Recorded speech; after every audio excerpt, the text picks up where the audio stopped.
요즘 연일 논란이 되고 있는 여행 채널이 있습니다. 바로 100만 명이 넘는 팔로워가 있는 여행 정보 소개 채널 여행에 미치다인데요. 논란이 시작된 건 지난달 29일 해당 커뮤니티 공식 SNS 계정에 올라온 게시물 때문이었어요. 양떼 목장을 소개하는 게시물 사이에 음란물이 포함돼 있었던 건데요. 해당 게시물은 곧바로 삭제됐지만 금세 내용이 캡처되어서 온라인 커뮤니티에 퍼졌습니다. 논란이 커지자 관계자는 공식 사과문을 통해 문제의 영상은 웹서핑을 통해 내려받은 것이라고 해명했고요. 여행에 미치다의 조준기 대표는 자신이 게시물을 올린 당사자라고 밝히면서 책임을 통감하고 대표직을 내려놓겠다는 입장을 내놨습니다. 해당 영상에 대해서는 불법 촬영물이 아니냐라는 의혹이 계속되자 경찰이 내사에 착수했고요.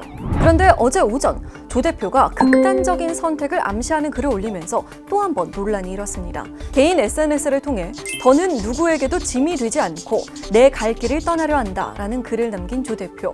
자택에서 의식불명 상태로 발견돼 응급처치를 받았다는데요. 현재는 의식을 회복하고 치료 중이라고 전해졌습니다. 그는 남은 가족과 크루들을 위해 부조는 자신의 계좌로 보내주면 좋겠다면서 자신의 이름으로 된 계좌번호도 함께 공개했는데요. 아무래도 부정적인 여론이 쉽게 가라앉지는 않을 것으로 보이네요.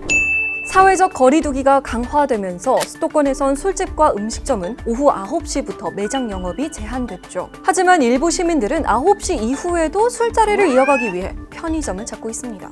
술이 좀 아쉬우니까 한 잔 더 하고 싶은데 정말 집에 갈 수는 없는 거잖아요. 편의점은 이 코로나 2.5 단계 단속 대상이 아니라고 들었어요. 그래가지고. 편의점에서 운영하는 야외 테이블에 대해서는 명확한 지침이 없다 보니 마스크도 안 쓰고 2m 거리 유지도 지키지 않고 있는 건데요. 실내가 아니다 보니까 편의점 야외 테이블이 사회적 거리두기의 사각지대가 돼버린 겁니다. 사람들이 모여드니까 편의점 업체들도 나름의 대응책을 내놨어요. CU와 이마트24의 경우에는 매장에서 조리하지 않는 식품만 매장 내 식사를 허용했고요. GS25는 매장 취식 공간과 외부 파라솔 이용을 전면 금지했습니다. 하지만 일부에서는 명확한 지침을 요구하는 목소리가 나왔어요. 이런 지적에 서울시는 어제 편의점 집합 제한 명령에 대해 설명했습니다.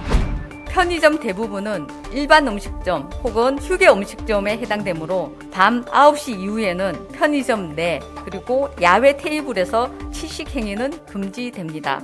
전자레인지 사용이나 컵라면에 물을 붓는 등 온수 사용은 가능하지만 이런 행위도 되도록이면 하지 말아달라고 요청했습니다. 지인과의 만남이 좀 아쉽더라도 술자리는 뒤로 미루고 지금은 거리두기에 동참해주세요. 여러분, 태풍 마이삭이 북상 중입니다. 아주 강한 태풍이라고 하는데요. 영향 지역에 계신 분들은 조심 또 조심해주세요.